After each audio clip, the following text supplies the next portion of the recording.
All right, so today we're going to talk about arithmetic sequences, and we're actually going to get to a point where we're talking about them in a linear function, so how they form lines. Okay, so first of all, we have to determine, is a sequence an actual arithmetic sequence? So is it increasing by the same, or decreasing, increasing or decreasing by the same value each time? Now that value is called a common difference. So the difference that is either going up each time or going down each time. So if we're looking at this and we're looking, does these numbers go up or go down by the same amount? So I'm going to find out what the difference is. So 15 to 9, the difference is it's decreasing by 6. I'm going to continue looking. Well, 9, the difference of 9 and 3, it's decreasing by 6. 3 and negative 3, again, it's decreasing by negative 6. So yes, this is in fact an arithmetic sequence. Now, if I want to go a little bit deeper in this, so now I've proven that it is an arithmetic sequence. The common difference is negative 6, so it's going down by 6 each time. I could ask you a couple things. I could say, okay, what's the next 3 terms? If I want to know what the next 3 terms, then I'm going to keep going. So if I did that, I'm going to start from my negative 3 here, and I'm going to say, okay, well, negative 3 minus 6 is negative 9. And then again, I'm going to keep going. Negative 9 minus 6 is negative 15. Negative 15 minus 6 is negative 21. So there, I just kept going in the pattern. Because again, if you look here to here, and even what was coming in there, I was decreasing by 6 each time. So that common difference is there. All right, so now we're going to take it even farther. We're going to talk about the actual equation that's going on with this. Because let's say I would ask you, what's the 50th term? Or what's the 1,000th term? There's got to be a way to figure that out. Well, there's actually a formula that we can use. So the formula that we can use is this. A sub n is equal to the first value plus whatever n minus 1 is to the d. So in other words, if I ask you for, let's see. If I ask you to find me, so I want to find the 50th term of this sequence, okay?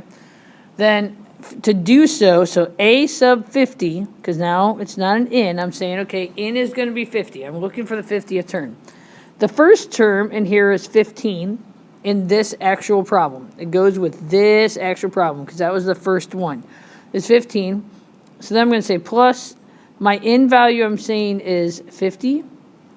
Now my common difference, that's what this d is representing, is my common difference.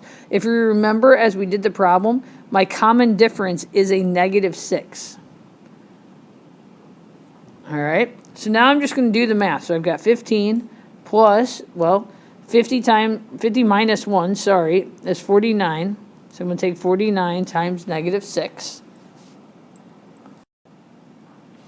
All right, so here, now, and again, remember, sitting right here, that negative 6, even though it's on the right side, it's still being multiplied, okay? So even though it's on the right side and not the left over here, it's saying you're going to multiply whatever n minus 1 is times d. So in this case, we would get a negative 294. So now, when I actually combine my like terms, I'm going to take 294 negative and add that to the 15.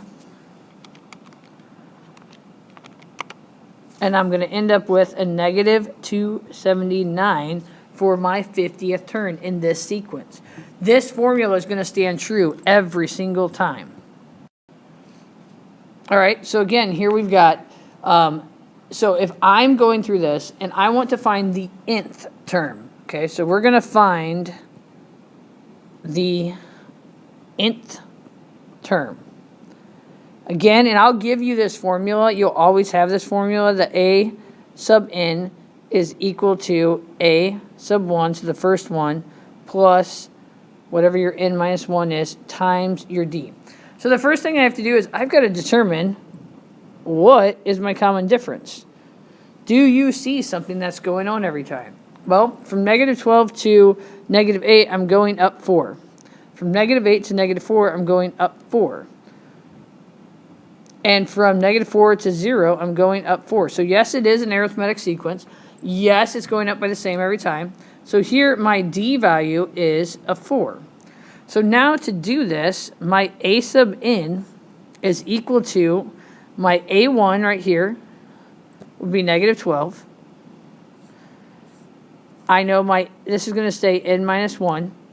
And then I've got a 4 on the outside. Now, just like before, okay, just like before, this 4 needs to be distributed through those terms. Okay, so we're going to end up taking this 4, and he needs to be distributed for that. Now, if you need to rewrite this 4 onto the left side, if that makes you feel better, then go ahead and do so. All right, so now, because we've got to simplify this, negative 12 plus 4 times n minus 4. Notice all that I did is I took that 4 times the n, and then I took 4 times negative 1. That's how I got my 4n. That's how I got my minus 4. At this point, you just need to simplify. So we have a sub n is equal to, well, I can do, I'm going to have my 4n sitting right there. Negative 12 minus 4 is minus 16. There is my equation. I have now just formed an equation, so it doesn't matter. I could find anything. Any term that you would send my way, I could find it.